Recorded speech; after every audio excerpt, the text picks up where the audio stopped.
Amados, hoje nós vamos estudar uma passagem bíblica riquíssima, mas muito rica mesmo e cheia de lições para as nossas vidas. Hoje, o tema da mensagem de hoje é o nome da história, a ressurreição da filha de Jairo. Se em algum momento da mensagem eu confundi e chamar Jairo de Lázaro, releve, viu? Porque quando fala em ressurreição parece que já ativa o nome Lázaro na cabeça da gente. Mas é a ressurreição da filha de Jairo. Queridos, conforme o relato do Novo Testamento, durante o seu ministério terreno, o Senhor Jesus ressuscitou 3 mortos. Tem até uma imagem aí que eu fiz aí. O Senhor Jesus ressuscitou 3 mortos durante o seu ministério terreno. Ele ressuscitou o filho da viúva de Naim. Naim não era o nome do falecido, viu? Naim era o lugar onde a viúva vivia. Então Jesus ressuscitou o filho da viúva de Naim, ainda no cortejo para o cemitério. Ele ressuscitou a filha de Jairo, que nós vamos estudar hoje essa história, e ele ressuscitou a Lázaro. Você conhece bem essa história. E uma curiosidade aqui sobre essas 3 ressurreições é que cada uma delas foi num estágio diferente. No caso da filha de Jairo, a ressurreição se deu na casa dela, logo em seguida à sua morte. Então ela tinha acabado de falecer e Jesus chegou e a ressuscitou. No caso do filho da viúva de Naim, a ressurreição se deu no cortejo fúnebre a caminho do cemitério. Jesus vai, encontra aquele cortejo, a viúva chorando, o filho no caixão, ele manda parar, e aí ele manda que o menino se levante, que o rapaz se levante, e ele se levanta. Então foi a caminho do cemitério. E a terceira ressurreição, você conhece muito bem, a de Lázaro. Ele já estava sepultado há 4 dias e cheirava mal. Então olha que curioso isso. Isso é só um dado para introduzir isso aqui. Um é ressuscitado logo após, ainda quente o corpo. Outro é ressuscitado a caminho do sepultamento. E outro é ressuscitado depois já de sepultado. O nosso texto base é o texto que nós vamos extrair as lições da mensagem de hoje. É o Evangelho de Jesus Cristo, segundo escreveu Lucas, capítulo 8. Nós vamos ler do versículo 40 ao versículo 56. Lucas 8, do 40 ao 56. Preparados? Eu quero que vocês entrem na história. Eu quero que vocês se imaginem lá no ato desse episódio aqui, acompanhando os acontecimentos. Então, por favor, se concentra na leitura. Quando Jesus voltou, a multidão o recebeu com alegria, porque todos o estavam esperando. Eis que veio um homem chamado Jairo, que era chefe da sinagoga, e prostrando-se aos pés de Jesus, suplicou-lhe que fosse até a sua casa, pois tinha uma filha única de uns 12 anos, que estava morrendo. Enquanto Jesus caminhava, as multidões o apertavam. Certa mulher que havia 12 anos vinha sofrendo de uma hemorragia e que havia gastado todos os seus bens com os médicos sem que ninguém a pudesse curar, veio por trás de Jesus e tocou na borda da capa dele, e logo a hemorragia dela estancou. O texto continua. Mas Jesus perguntou: quem me tocou? Lembra que eu mencionei isso aqui domingo passado, na outra mensagem? Quem me tocou? Como todos negassem, Pedro disse: mestre, é a multidão que o rodeia e aperta. Mas Jesus insistiu: alguém me tocou, porque senti que de mim saiu poder. A mulher, vendo que não podia passar despercebida, isso aqui, abra um parênteses aqui, isso aqui é fantástico. Sabe, existia uma multidão, mas alguém com o coração quebrantado e cheio de fé não pôde passar despercebido. Ela até tentou se esconder, mas não teve jeito.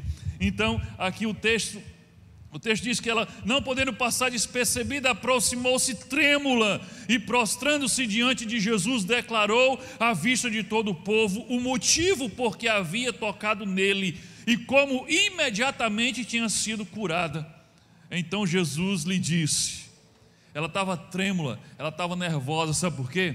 Porque ela poderia receber agora uma repreensão. O problema dessa mulher era uma hemorragia que já acompanhava ela há 12 anos, era um problema na sua menstruação. E naquela cultura, uma mulher, quando ela estava menstruada, ela era considerada impura. E se ela tocasse em alguém, essa pessoa também ficava impuro. Então tocar, por exemplo, em um sacerdote, ele estava incapacitado de ministrar o culto. Então ela chega escondida para tocar na veste de Jesus, e Jesus percebe, alguém me tocou. O que é que ela pensa? Vou levar um carão agora, vou ser repreendido agora, porque eu toquei nesse homem santo, e agora ele ficou impuro. Mas não, foi o contrário. Quando a mulher impura toca em Cristo, ela é que fica purificada. Então, o texto diz, Jesus disse, filha, a sua fé salvou você, vai em paz. E ela deve ter, ufa, e saiu ali em paz e com alegria. Enquanto Jesus ainda falava com a mulher, veio uma pessoa da casa do chefe da sinagoga. Você lembra dele? Era dele que nós estávamos falando. Veio uma pessoa da casa do chefe da sinagoga dizendo, a sua filha já morreu, não incomode mais o mestre. Mas Jesus, ouvindo isso, lhe disse, não tenha medo, apenas creia e ela será salva. O texto continua, tendo chegado à casa de Jairo, Jesus não permitiu que ninguém entrasse com ele, a não ser Pedro, João e Tiago, além do pai e da mãe da menina, ou seja, Jairo e a esposa dele. E todos choravam e pranteavam, mas Jesus disse, não chorem, ela não está morta, mas dorme.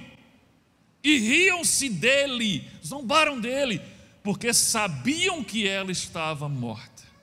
Aqui é importante a gente fazer um parênteses aqui, porque algumas pessoas começam a não entender o texto e dizem assim, está vendo, a menina não estava morta, ela estava só dormindo. Foi isso que Jesus falou? Mas quando Jesus diz assim, olha, tenham calma, porque vocês estão chorando, ela não está morta, ela está apenas dormindo. E riam-se dele, porque sabiam que ela estava morta. Jesus não estava dizendo que ela não tinha morrido. O Jesus está dando a percepção dele do que é a morte. A morte não é o fim. Por que vocês estão desesperados? A morte é só uma pausa. Então Jesus está repreendendo eles, porque Jesus, a postura deles diante da morte não é a postura de alguém que conhece o que é a morte. Então Jesus está falando isso, mas a menina de fato estava morta. Mas Jesus, tomando-a pela mão, olha só, tomando-a pela mão, disse em voz alta, menina, levante-se. Em outras traduções mais clássicas, você vai ter aqui um aramaico que vai dizer Talita cumi, né? Aí tem gente que pega essa parte aqui, que Jesus falou em aramaico, Talita cumi, aí diz assim, o nome da menina era Talita. Nada a ver, gente, nada a ver. Eu já vi até uma mensagem que o pregador aplicava dizendo assim, Talita cumi, aí dizia assim, Gilmar cumi, não sei quem cumi. Ele achava que Talita era o nome da menina e cumi era levante, mas Talita cumi em aramaico significa, menina, eis que te ordeno, levanta-te. Então não é que o nome da menina é Talita, o nome da menina não aparece aqui. Então mandou que levantasse, e Jesus mandou que dessem de comer. Não, aliás, mas Jesus, tomando-o pela mão, disse em voz alta, menina, levante-se. Voltou-lhe o Espírito. Olha só, para quem estava duvidando que a menina não estava morta, olha o que o texto está dizendo. Quando Jesus ordena que a menina se levante, o que acontece? Diz que o espírito da menina volta ao corpo dela. A menina estava morta. Ela imediatamente se levantou, depois que o espírito voltou. E Jesus mandou que lhe dessem de comer. Gente, eu tenho que abrir outro parênteses aqui.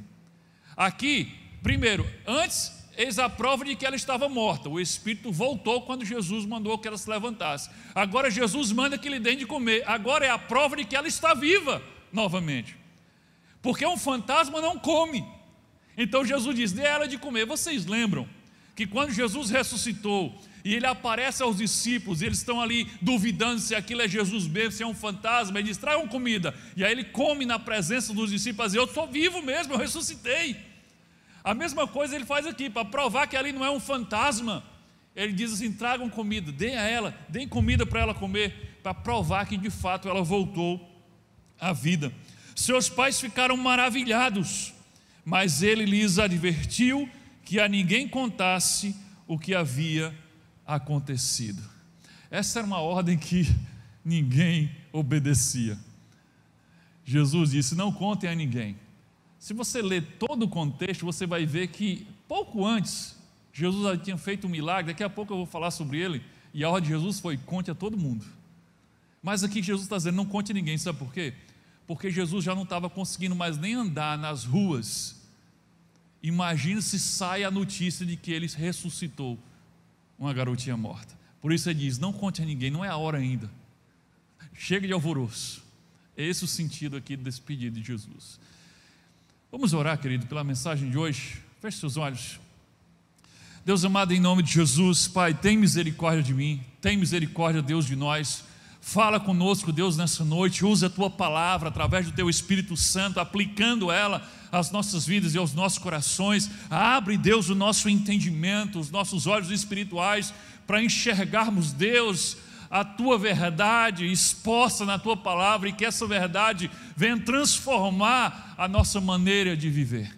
Fala conosco, Deus, nós queremos ouvir a Tua voz. Nós consagramos esse tempo ao Senhor e pedimos que o Senhor reine entre nós e o Senhor conduza esse momento. É em nome de Jesus que nós oramos e já te agradecemos. Amém.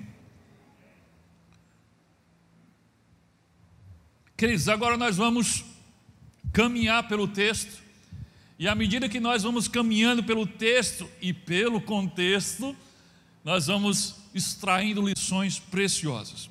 O nosso texto, não sei se você lembra, mas o texto que nós lemos aqui começa dizendo assim: quando Jesus voltou, a multidão o recebeu com alegria, porque todos o estavam esperando. Que coisa maravilhosa! Você diz, como Jesus era amado, como Jesus era desejado. Quando ele voltou, a multidão o aguardava, o esperava e o recebeu com alegria.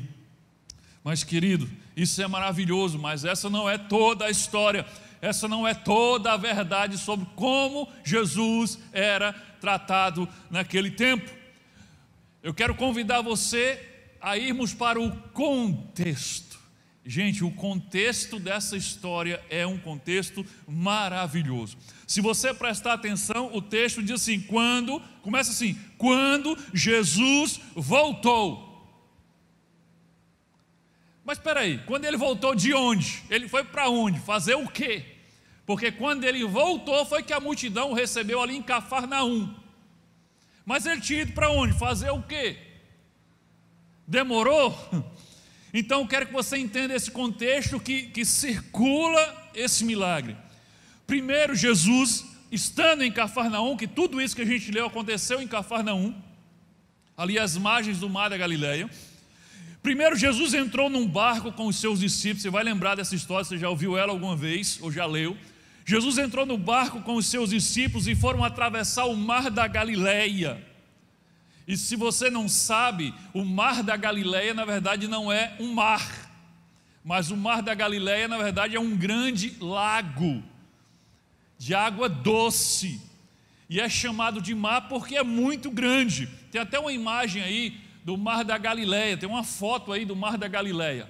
Então olha só, o mar da Galileia ele é grande, ele mede cerca de 166 quilômetros quadrados, é a área do mar da Galileia. A sua maior extensão no comprimento chega a 21 quilômetros, e a sua maior largura chega a 13 quilômetros. Então, gente, não é uma lagoinha pequena não, é um lago muito grande, e por isso eles chamam de mar. E por estar localizado em um vale cercado de montanhas, pela imagem que eu coloquei você viu que tinha montanhas ao redor. Por ser localizado num vale e cercado de montanhas, é comum acontecerem tempestades nesse lago, e tempestades súbitas. O céu de repente está claro e de repente fecha e o céu desaba sobre aquele lago. E se você ler os evangelhos, você vai ver que vez por outra os discípulos se encontram em apuros no mar da Galileia no meio de uma tempestade, porque de repente, do nada, o tempo muda e vem uma tempestade. E foi exatamente isso que aconteceu quando Jesus pegou o barco com seus discípulos para atravessar o mar da Galileia. Aconteceu uma tempestade. Mas antes disso, quando eles saíram, Jesus adormeceu no barco. Jesus preocupado, Jesus muito preocupado, claro que não. Ele vai lá e adormece no barco, e de repente vem a tempestade e Jesus continua dormindo. E os discípulos apavorados, pensando que vão morrer. Mestre, acorda aí, mestre, que a gente vai morrer. E aí Jesus acorda, está aquela tempestade, e aí Jesus dá ordem ao vento e ao mar que se acalmem, e a tempestade simplesmente cessa instantaneamente. E aí eles dizem aquela frase lá que talvez você lembre: quem é este que até o mar e o vento lhe obedecem? E aí eles continuam a viagem depois do susto. Eles continuam a viagem e eles vão para uma região que está do outro lado, na outra margem, uma região chamada Decápolis. E Decápolis não era uma cidade, era a região onde tinha aproximadamente ali 10 cidades, por isso Decápolis, mas era chamado a região dos Gadarenos. Olha só, tem um mapa aí, coloca o mapa ali. Olha só, Cafarnaum, aqui é onde Jesus estava e onde aconteceu o milagre. E a viagem que ele fez aqui é essa da risca vermelha do número 1. Eles estão indo lá para a região, do outro lado, região dos Gerazenos ou dos Gadarenos, porque ali era Gadara, então toda aquela região. Então Jesus sai daqui no barco, atravessa o mar da Galileia e vai lá para outra margem, depois de acalmar a tempestade. E quando Jesus chega lá na região dos Gadarenos, ele não é bem recebido. A gente acabou de ler, né? E a multidão recebeu com alegria. Lá do outro lado, Jesus não é bem recebido. Ele foi expulso de lá. É isso mesmo, Jesus foi expulso de lá. O que foi que aconteceu para Jesus ser expulso? Quando ele chegou lá do outro lado na margem, na terra dos Gadarenos, de cara na entrada tinha um cemitério. E aí quando Jesus vem com seus discípulos, sai de dentro do cemitério um homem possesso, não por um demônio, mas por uma legião de demônios. E os demônios, quando avistam Jesus, eles ficam apavorados. E diz que eles vão, através do homem, que eles estavam incorporados no homem, se prostram, se jogam diante de Jesus, e diz: Jesus, Filho do Deus Altíssimo, já vieste nos incomodar antes do tempo. Porque eles sabem que já está decretado a derrota deles no final. E aí eles imploram que Jesus não os expulse e aliás, que não os mande para o abismo. O abismo aqui é o inferno, onde eles já estão decretados no final dos tempos. E aí eles imploram que Jesus deixe que eles saiam do homem e vão para uma manada de porcos. Tinha ali uma manada de porcos. Jesus, sendo judeu, para os judeus os porcos são impuros, então os porcos não tinham valor. E aí Jesus permite que eles entrem nos porcos. E aquela legião de demônios se apoderam de uma manada de porcos. Você imagina a quantidade de demônios que tinha dentro daquele homem. E os porcos, quando ficam cheios de demônios, os porcos correm e se jogam de um penhasco, caem no lago, no mar e se afogam. Eu acho uma burrice dos demônios, né? Eles queriam ir para os porcos, depois mataram os porcos, foram para os peixes, não sei. Mas isso deu uma confusão, porque os criadores de porcos voltaram para a cidade. Jesus estava na entrada da cidade e foram dizer o que tinha acontecido. Quando o povo inteiro da cidade veio, encontrou o homem que era antes endemoniado. Diz que o texto que ninguém podia passar por ali, porque ele atacava as pessoas. Amarravam ele com correntes lá nos sepulcros e ele quebrava as correntes. E chegaram, o homem estava vestido, porque ele ficava o tempo todo nu, ele estava vestido em sã consciência, perfeito, curado, mas o povo só pensava nos porcos. E o povo disseram: Jesus, você não é bem-vindo aqui, pode dar meia volta, nós não queremos você na nossa cidade. Em outras palavras, é como se ele dissesse assim: resolva o nosso problema, mas não toque nos nossos porcos. Resolva o problema da cidade, onde ninguém podia entrar por aquele caminho, que tinha um louco endemoniado. Jesus resolveu, mas ninguém estava disposto a pagar por isso. Então, Jesus, vai embora, você não é bem-vindo aqui. E Jesus, como cavalheiro, dá meia volta, entra no barco com seus discípulos. Aquele ex-endemoniado implora para ir com Jesus, e Jesus disse: não, volte e vá contar para os da sua casa e para todos esses dessa cidade aí as maravilhas que Deus fez com você. Está vendo? Naquele lugar, Jesus disse: vai e conte para todo mundo. Está vendo qual é a lógica aí de quando Jesus diz não conte e quando ele diz conte? E aí Jesus volta com os seus discípulos. Agora chegamos onde nós começamos a ler. Voltando Jesus de onde? Lá de Gadara, da região dos Gadarenos. Tinha acontecido tudo isso. E Jesus chegou e tinha uma multidão na margem em Cafarnaum, esperando ansiosa por Jesus. Então, curioso, em uma margem do lago, Jesus foi odiado e expulso. Na outra margem do lago, Jesus está sendo aclamado e recebido com alegria. Também é interessante notar que esse milagre da ressurreição da filha de Jairo, essa narrativa está atrelado com outro milagre também surpreendente, maravilhoso. Tem até uma imagem aí que foi a cura da mulher com a hemorragia, com o fluxo de sangue, que nós vimos aqui no relato. Jesus está indo para a casa de Jairo e no caminho ele é interrompido e cura essa mulher. Então são dois milagres, é um milagre duplo, e o alvo desse milagre duplo é uma mulher e uma menina. Olha que interessante isso, uma mulher e uma menina. E tem outra coisa curiosa que conecta ainda mais esses dois milagres. A menina, a filha de Jairo, tinha apenas 12 anos de vida, e essa mulher, ela sofria por longos 12 anos de enfermidade. Olha só que coisa interessante, tudo é 12 anos, mas 12 anos aqui é pouco tempo para se viver, mas 12 anos é muito tempo para se sofrer. Então tinha uma menina de 12 anos de vida, e tinha uma mulher há 12 anos padecendo com a enfermidade. Se você atentar um pouco, você vai entender que quando aquela menina estava nascendo, aquela mulher estava adoecendo. E o tempo que aquela menina tinha de vida, ela tinha de enfermidade. 12 anos. 12 anos. Quem era Jairo? Vamos chegar lá, eu estou no contexto. Quem era Jairo? O pai da menina.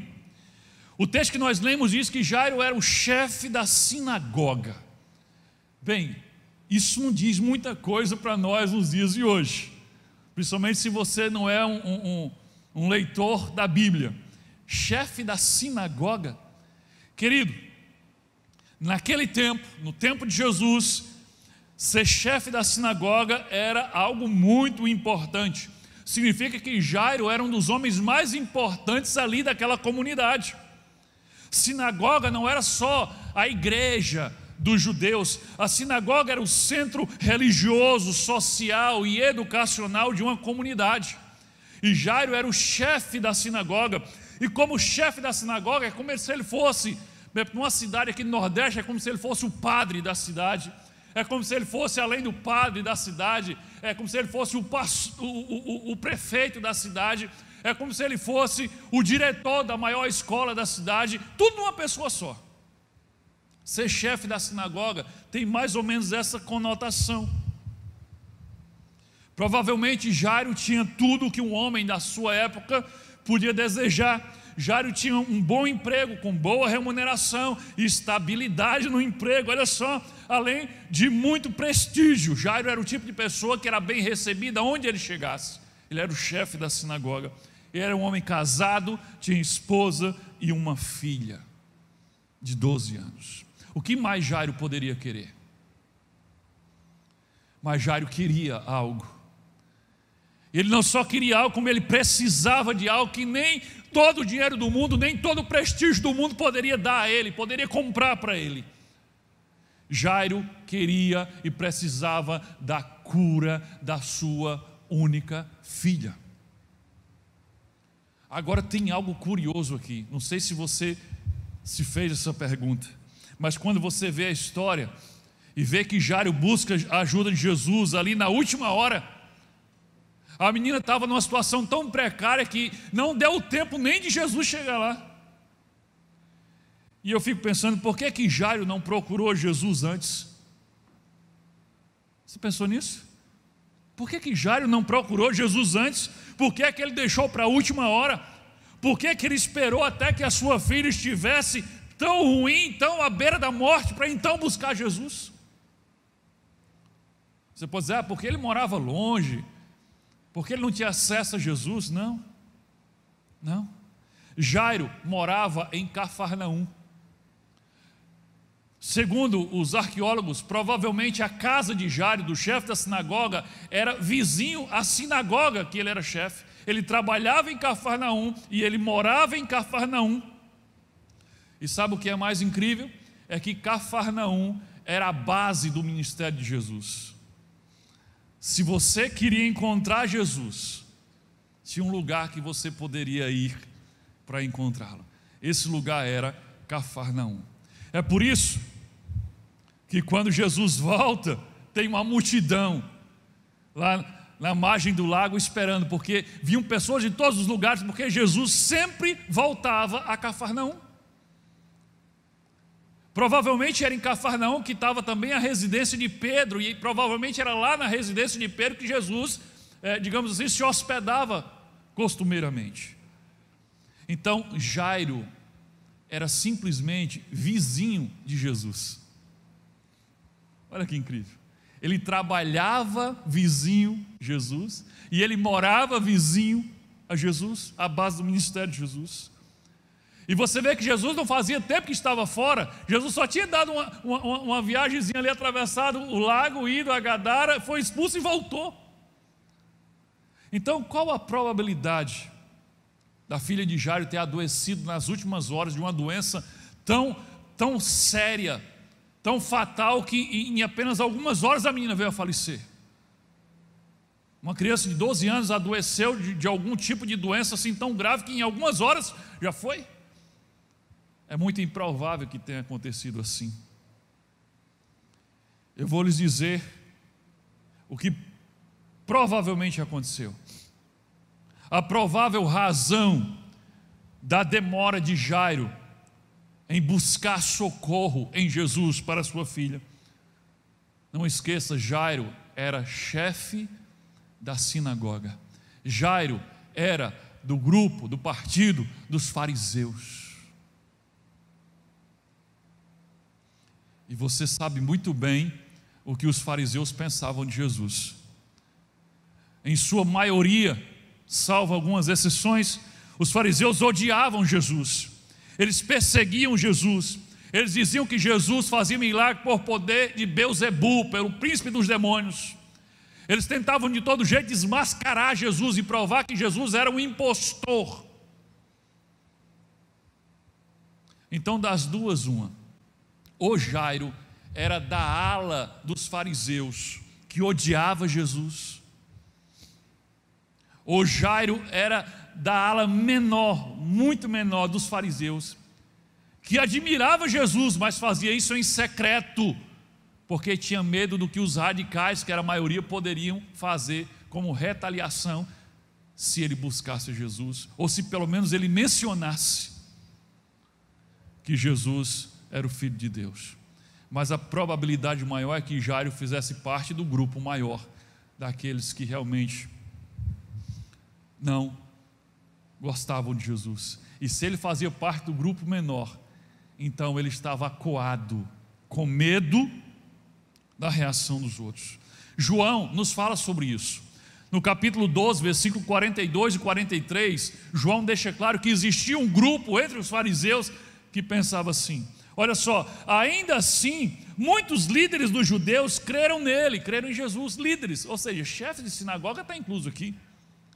Mas, por causa dos fariseus, não confessavam a sua fé, com medo, atentem, com medo de serem expulsos da sinagoga, pois preferiam a aprovação dos homens à aprovação de Deus. Então, querido, essa é a provável causa pela qual Jairo demorou buscar Jesus. Jairo estava com medo de ser expulso da sinagoga.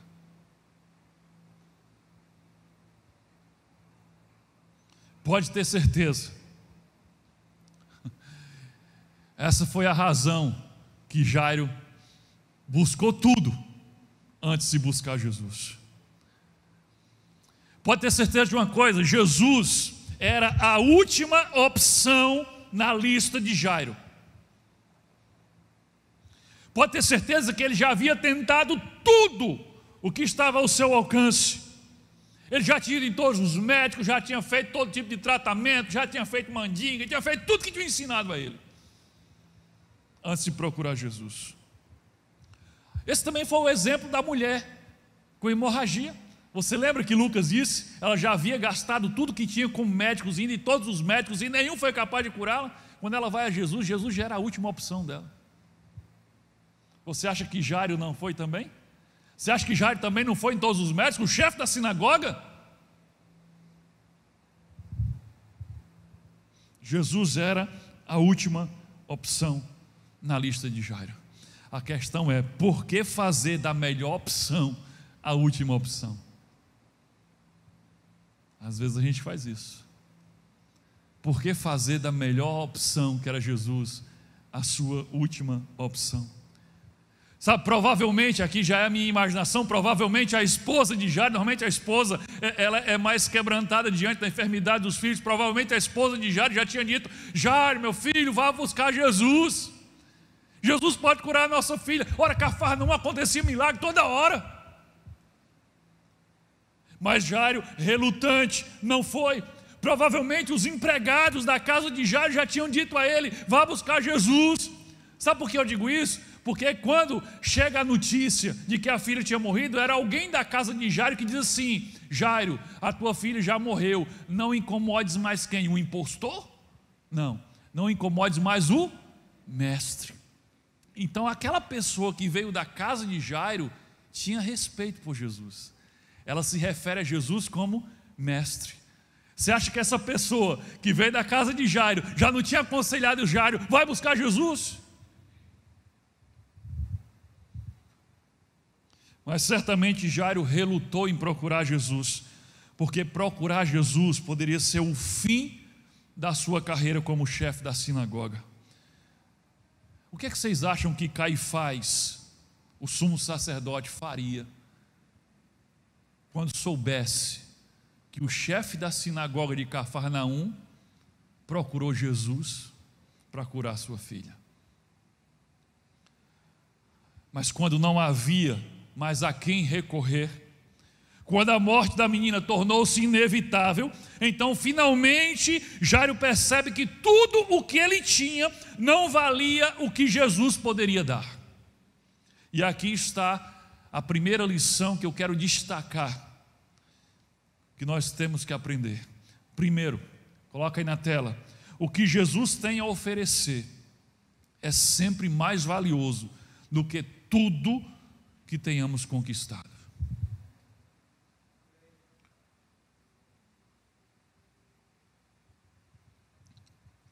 O que Jesus tem a oferecer sempre será mais valioso do que tudo que tenhamos conquistado. Isso para qualquer pessoa na face da terra, mesmo para o mais rico da face da terra, essa verdade se aplica. Nada do que você tenha que abrir mão para seguir Jesus pode ser mais valioso do que o que Ele tem para dar para aqueles que o seguem. Certa vez os discípulos chegando para Jesus disseram: Senhor, Pedro diz, nós deixamos casa, deixamos esposa, deixamos pai, deixamos mãe, deixamos filhos para te seguir. Jesus disse: ninguém que tenha deixado casa, pai, mãe e filhos para me seguir, não receberá nesta vida 100 vezes mais, e na vida posterior a vida eterna.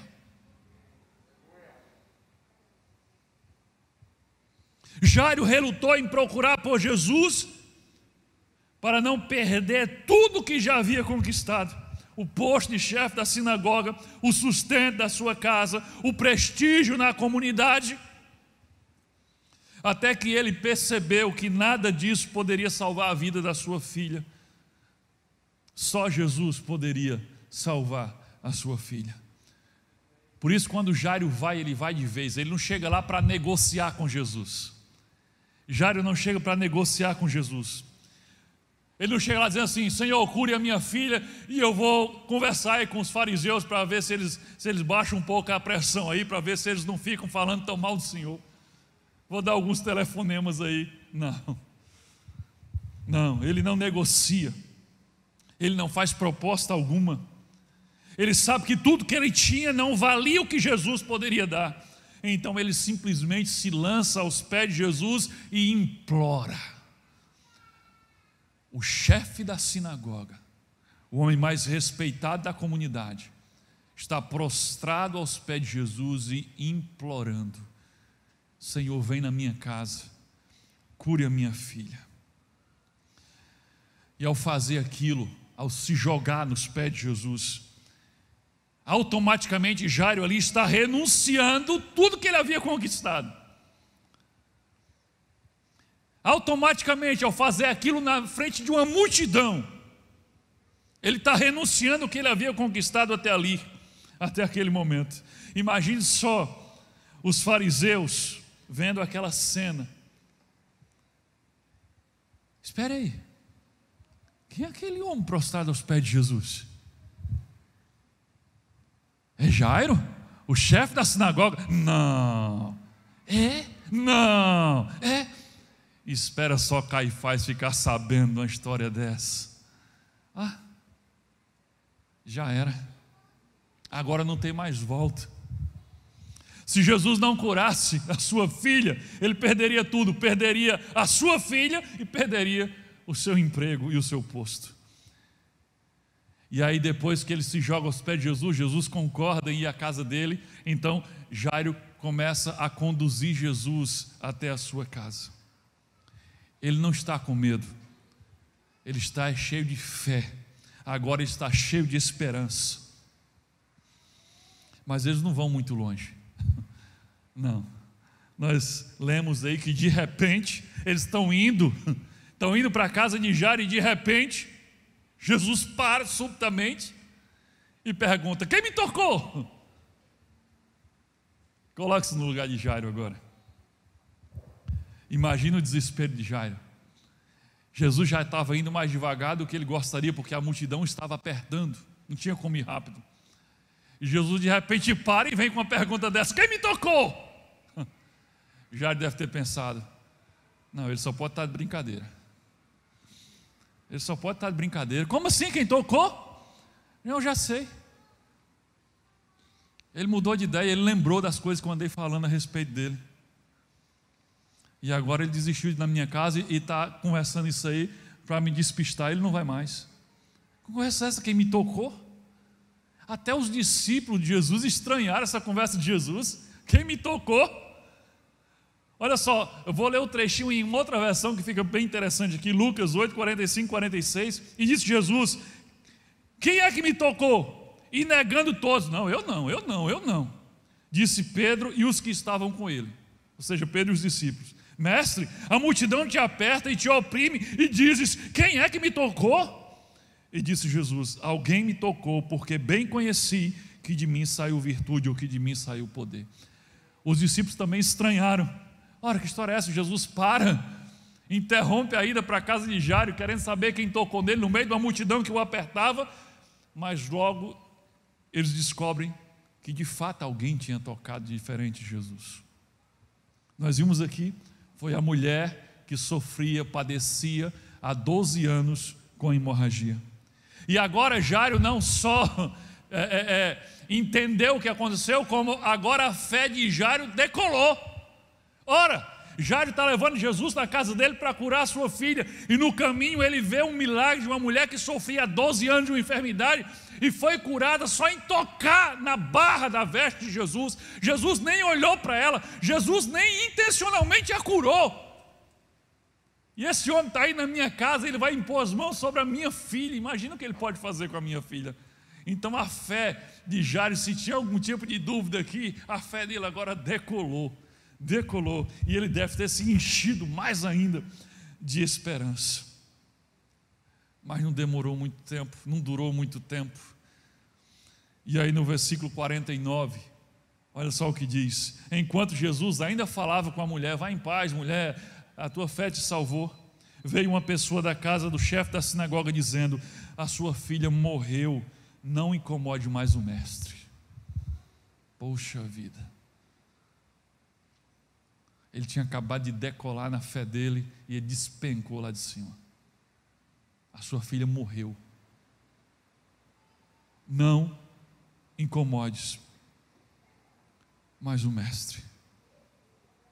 Em fração de segundo, Jairo sai da fé para o medo, da esperança para a desesperança. E aqui tem uma segunda lição que eu quero destacar. Coloca aí na tela. Quem quer andar com Jesus precisa aprender a se guiar pela fé e não pelos fatos. Pela fé e não por vista.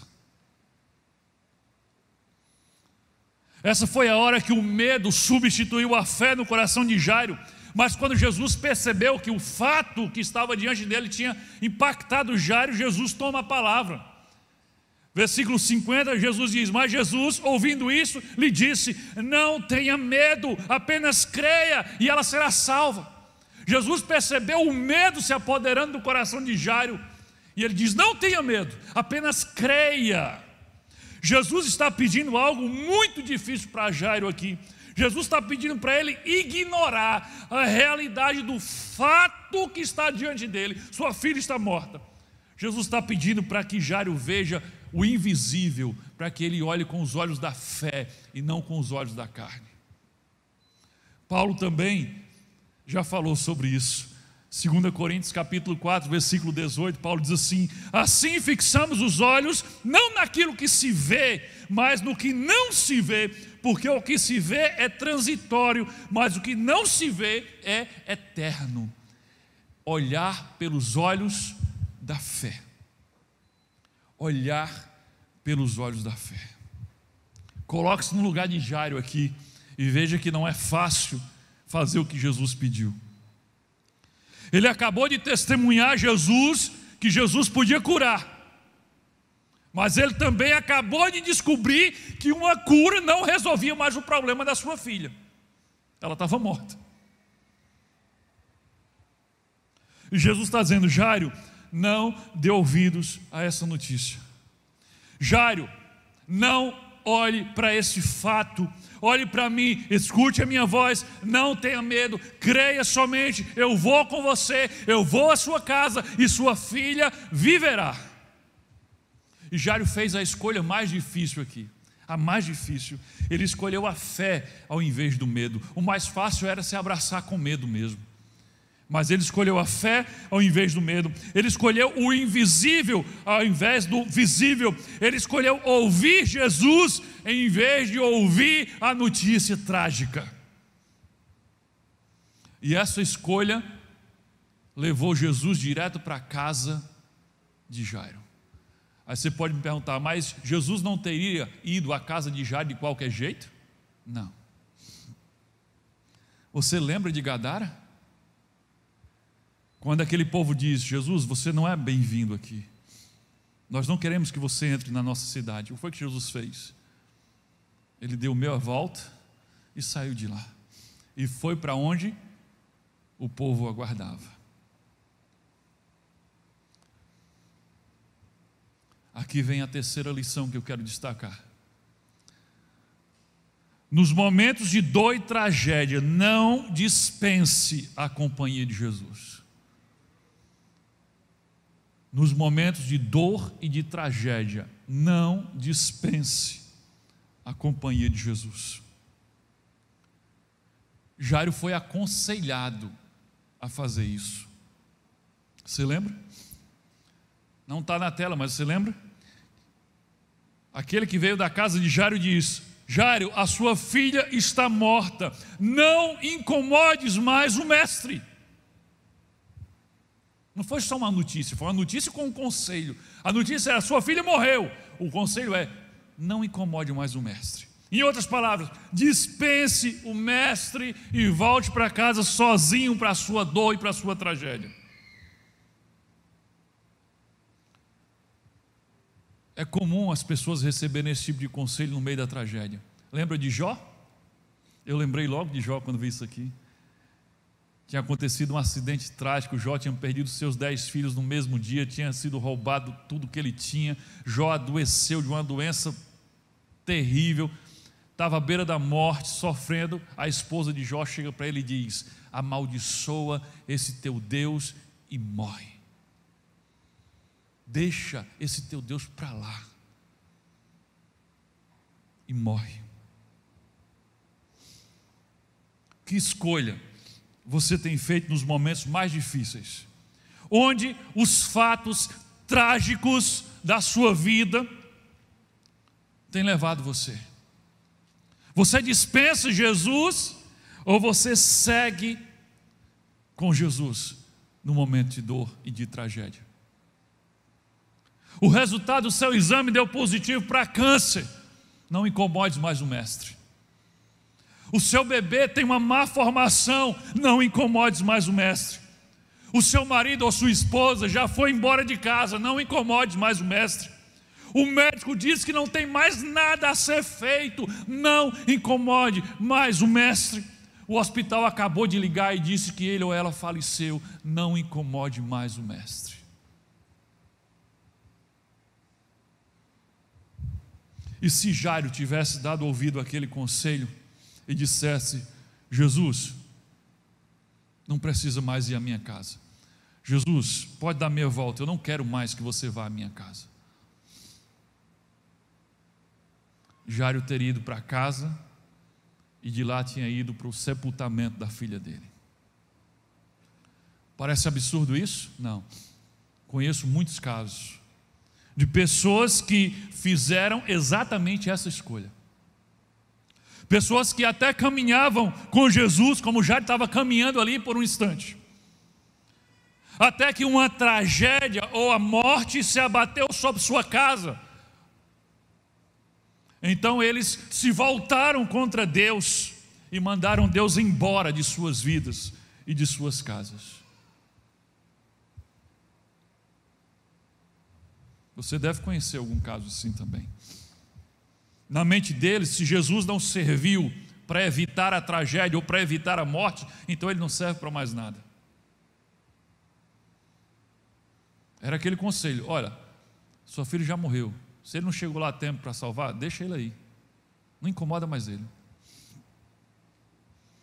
Essas pessoas acham que Jesus era apenas aquele que pode curar, e quando a cura não é mais provável, não é mais possível, eles dispensam Jesus e voltam para casa sozinhos. Aqui está outra lição preciosa que nós podemos aprender. Coloca na tela. Jesus não é apenas o que cura, Ele também é o que ressuscita. E quando Ele não ressuscita os mortos, Ele ressuscita os vivos. Como assim Ele ressuscita os vivos? Eu quero dizer que quando Ele, na sua soberania, decidir não curar alguém, Ele é capaz de devolver aos que perderam um ente querido a razão para voltar a viver. Ele é capaz de trazer esperança e paz para um coração em luto. Eu costumo dizer que quando Deus, na sua soberania, resolve não chegar com socorro, Ele chega com consolo, mas Ele sempre chega.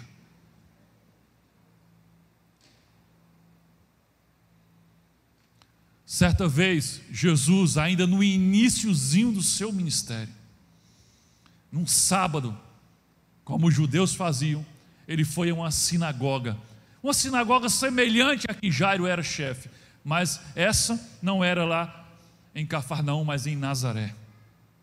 Então ele chegou na sinagoga e pegou um rolo, que era assim que os livros ficavam. Ele pegou um rolo que tinha um conteúdo lá do profeta Isaías, e ele leu a respeito dele mesmo. Era uma profecia a respeito dele mesmo. Sabe o que dizia? Isaías 61, de 1 a 3.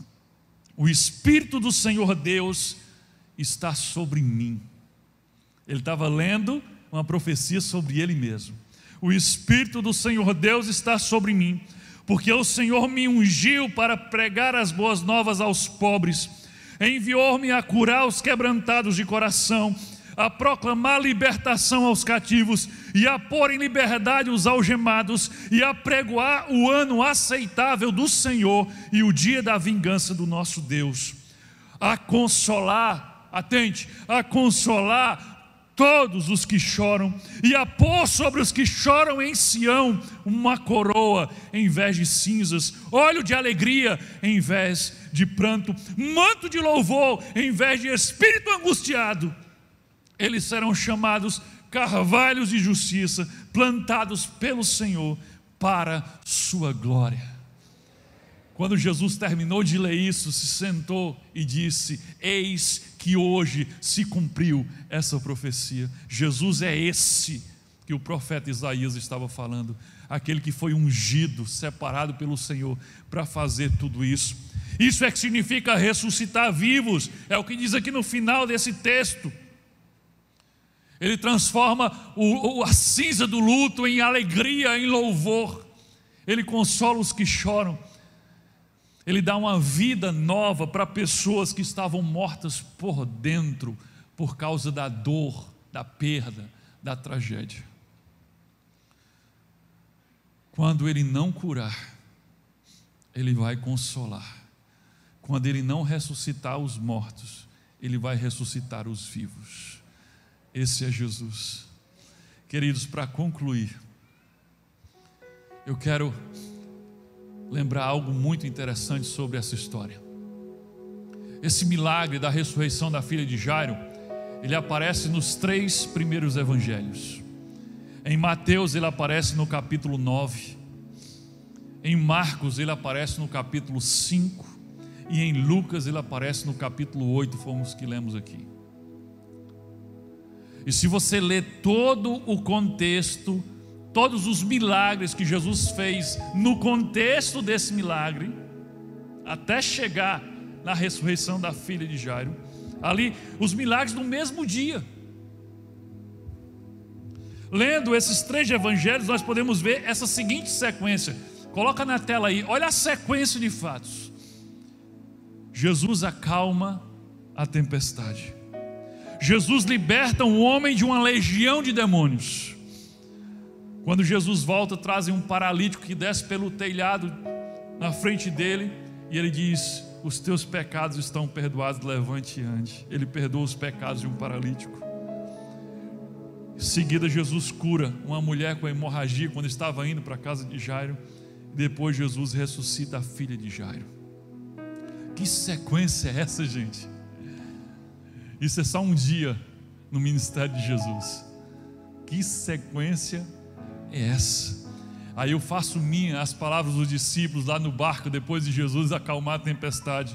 Lucas 8, 25, a parte B. Quem é esse que até os ventos e as águas dá ordem e lhe obedecem? Quem é este? Esse é Jesus.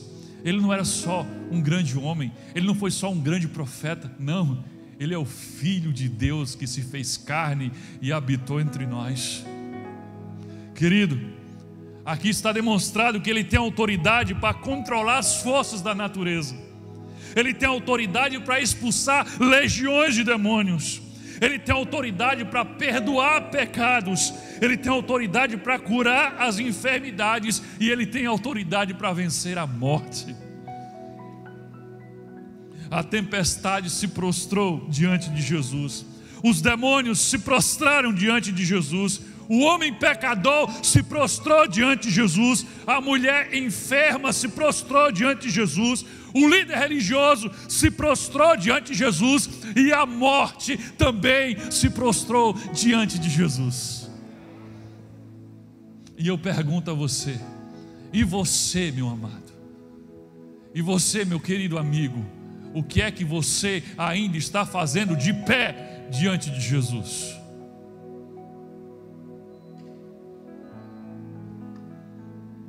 Por que você ainda não se prostrou diante do Filho de Deus? Porque você ainda não se rendeu e se entregou completamente a Ele, como Jairo fez? Porque Jesus ainda está do lado de fora da sua casa? Responda para você mesmo: por quê? Me diga, por que Jesus ainda está do lado de fora da sua casa?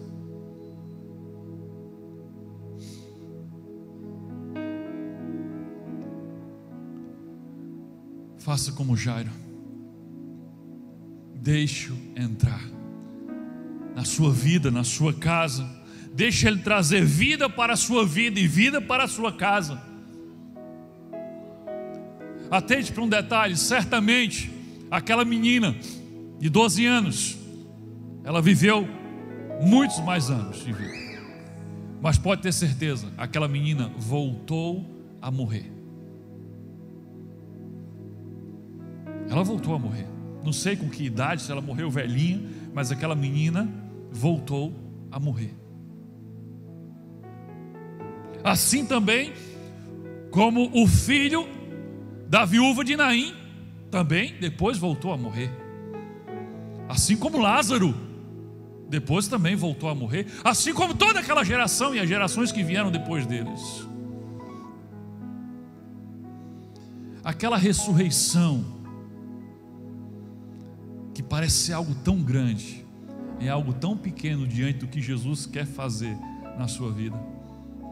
Aquela ressurreição é apenas uma sombra da ressurreição que Jesus tem para todos nós.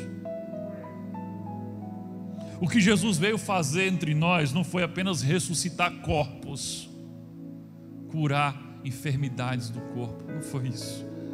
Todos os sinais e milagres que Jesus fez quando esteve aqui, inclusive a ressurreição da filha de Jairo e a cura daquela mulher, tinha um objetivo maior: abrir os nossos olhos da fé para ver o invisível, para crer que Ele é o Filho de Deus. Mais do que ressuscitar um corpo físico para vivermos simplesmente mais alguns anos nessa terra, Ele quer ressuscitar-nos para vivermos eternamente com Ele. Jesus morreu a nossa morte para que nós possamos viver a sua vida, a vida eterna na presença de Deus. Querido, é isso que Ele faz com todos os que confiam nele, com todos os que se prostram diante dele com fé, como Jairo fez. Então, querido, faça como Jairo, se lance aos pés de Jesus, o adore e deixe Ele entrar na sua vida, deixe Ele trazer ressurreição para a sua casa. Amém? Que Deus nos abençoe em nome de Jesus Cristo.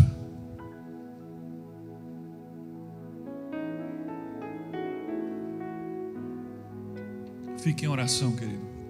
Se você já se prostrou diante dele, se você já recebeu em sua vida, em sua casa, se você já experimentou da ressurreição que vai te dar a vida eterna, se você já deixou que Jesus fizesse você nascer de novo, então ore agora por aqueles que ainda não fizeram isso.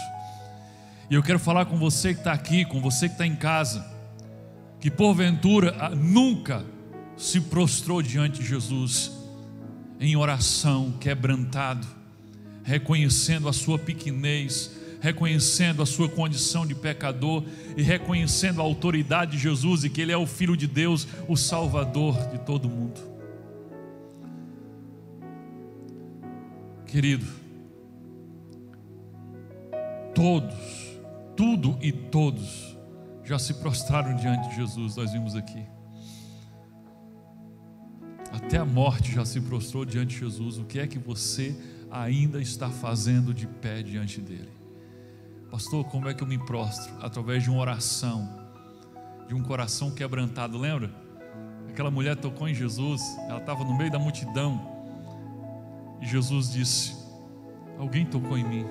E o texto diz, ela sabia que não poderia passar despercebida. Um coração quebrantado, cheio de fé, que se joga aos pés de Jesus, nunca passa despercebido. Vocês, mas pastor, tem tanta gente no mundo, são milhões e milhões de pessoas. Se você orar com o coração quebrantado, é como se a multidão desaparecesse e Jesus disse: espera aí, você me tocou, eu senti que de mim saiu o poder, você me tocou. Querido, você quer tocar em Jesus assim agora? Você pode tocar. Você não precisa ser uma pessoa especial. Aquela mulher é considerada impura diante de todos. Você pode dizer: eu não sou tão importante quanto o Jairo. E a mulher impura diante de todos. É só você ter um coração quebrantado, humilde e arrependido, e se chegar a Jesus disposto a recebê-lo como teu Senhor. Se você quer fazer isso agora, eu posso ajudar você. Eu posso conduzir você em oração, em que você vai fazer exatamente isso: se lançar aos pés do Senhor, receber dele perdão e receber dele vida nova. Se você está aqui, ou se você está em casa e quer receber Jesus na sua vida, quer ser discípulo de Jesus, então feche seus olhos agora e ore comigo. Essa oração não vai tornar você membro da Igreja Batista. Essa oração vai tornar você discípulo de Jesus Cristo. Então ore comigo. Pode ser só em pensamento, mas tem que ser de todo o teu coração. Só um coração quebrantado faz Jesus parar no meio da multidão. Então ore assim e diga: Senhor Deus, em nome de Jesus Cristo, o teu Filho, eu reconheço que eu sou pecador. Eu reconheço que eu preciso do teu perdão, da tua misericórdia e da tua graça sobre mim. Ressuscita a minha vida, me faz nascer de novo, perdoa os meus pecados, me lava e me purifica com o sangue do teu Filho Jesus Cristo. Agora, querido, você vai confessar os seus pecados a Deus, porque eu não posso fazer isso por você. Esqueça a multidão, é só você e Deus. Rasga o teu coração agora diante dele e confessa os teus pecados. Não se explique nem se justifique, apenas confesse e peça perdão a Deus em nome de Jesus. Faça isso. O Espírito Santo vai ajudar você nisso. Eu não posso fazer isso por você. Lá em 1 João capítulo 1, versículo 9, diz assim: se confessarmos nossos pecados, Ele é fiel e justo para nos perdoar e nos purificar de toda injustiça que nós praticamos. Confesse, querido, e Ele vai limpar você, Ele vai perdoar você, Ele vai purificar você. Faça isso.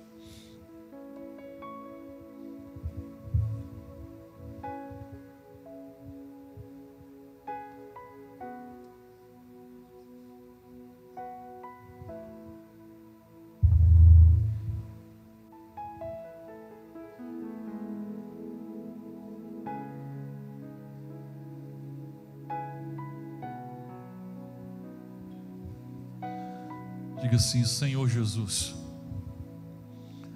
eu ouvi a tua voz e eu escolho seguir a tua voz.